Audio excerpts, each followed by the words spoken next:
La compétence C18, elle est vraiment magique. La compétence C18, elle est vraiment fantastique. Comme les CTP, soyez tous des champions très protégés. Maintenant c'est à vous de jouer, vous allez bien vous amuser. Bienvenue dans CTP, votre nouveau jeu champion très protégé.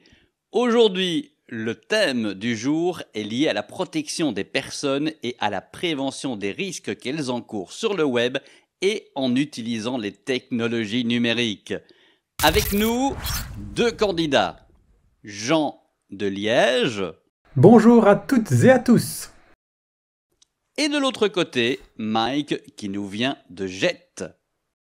Bonjour tout le monde. Nous prenons le contrôle de la connexion. Nous avons un message à faire passer. Oui, là je pense que nous sommes face à une situation de cyberattaque. Alors, premier réflexe, on déconnecte et je vous propose de patienter quelques instants, le temps que notre service informatique solutionne tout cela.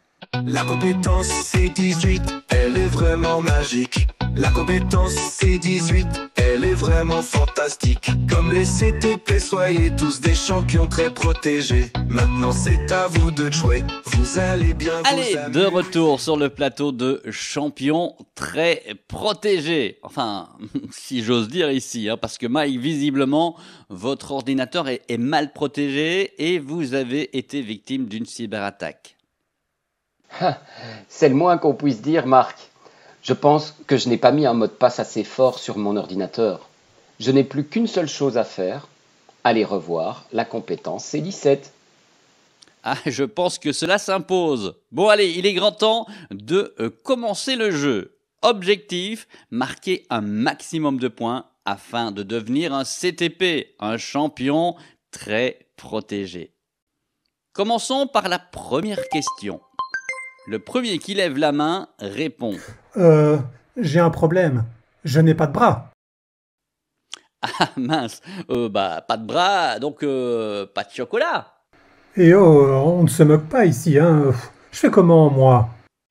Ouais, non, écoutez, il vous suffit de réagir en sautant. Allez, prenons le jeu à bras le corps. Enfin, si j'ose dire, Jean.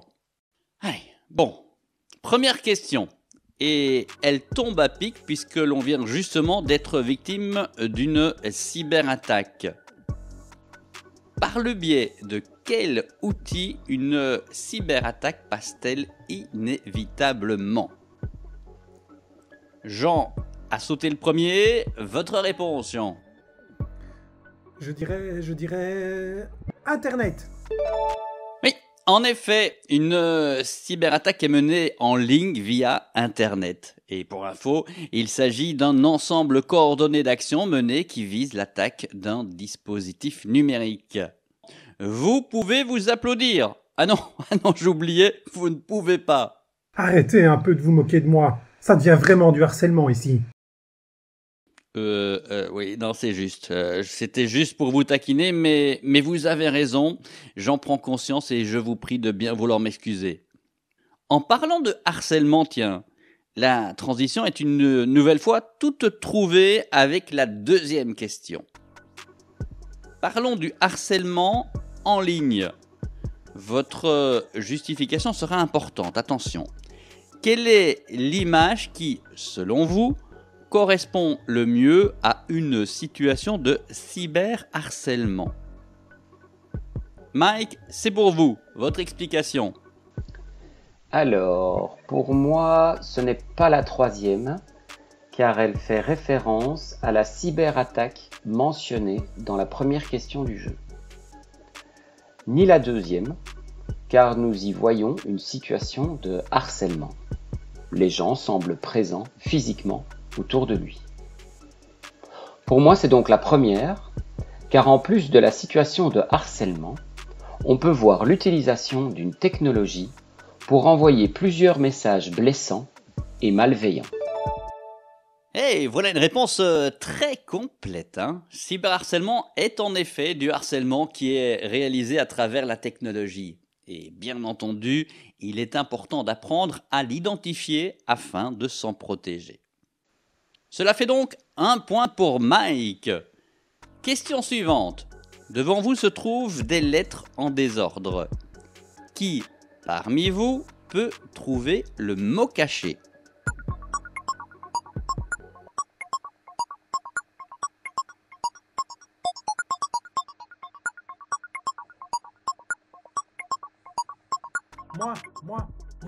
Moi. Jean? J'ai le mot cyberdépendance. C'était bien le mot recherché. Cyberdépendance, la dépendance à l'utilisation d'outils numériques. Là aussi, il est important d'apprendre à en déceler les signes. Bravo Jean, 1 point de plus pour vous. Allez, dernière question. Il existe plusieurs niveaux liés à l'identité numérique. Celui qui m'en cite le plus remporte le point. Jean, combien pouvez-vous m'en citer? Moi j'en vois 3. Et vous Mike? Personnellement, je pense pouvoir en citer 5. 5? Ouh, c'est risqué, hein? Une seule erreur et le point va à Jean. Mike, on vous écoute. Oula, quelle pression! Allez, je me lance. Les informations personnelles que je laisse en ligne, l'e-réputation, à savoir les informations publiées à mon propos, la publication, là, ce sont les informations rendues publiques, les activités, tout ce qui concerne les traces, les historiques de navigation, les cookies. Et pour le 5e, à vrai dire, j'hésite. Je dirais les logins, identifiants, mots de passe et autres. Oui, bravo Mike, waouh! L'identité numérique, c'est en effet tout cela. Impressionnant. 1 point pour vous. On en est donc à 2 partout. Et comme c'était la dernière question, on doit vous féliciter tous les deux. Pas de doute, ce sont de véritables CTP, des champions très protégés. Et vous, et vos élèves, rendez-vous peut-être ici une prochaine édition pour le vérifier. Au revoir. La compétence C18, elle est vraiment magique. La compétence C18, elle est vraiment fantastique. Comme les CTP, soyez tous des champions très protégés. Maintenant c'est à vous de jouer, vous allez bien vous amuser. La compétence C18, elle est vraiment magique. La compétence C18, elle est vraiment fantastique. Comme les CTP, soyez tous des champions très protégés. Maintenant c'est à vous de jouer, vous allez bien vous amuser.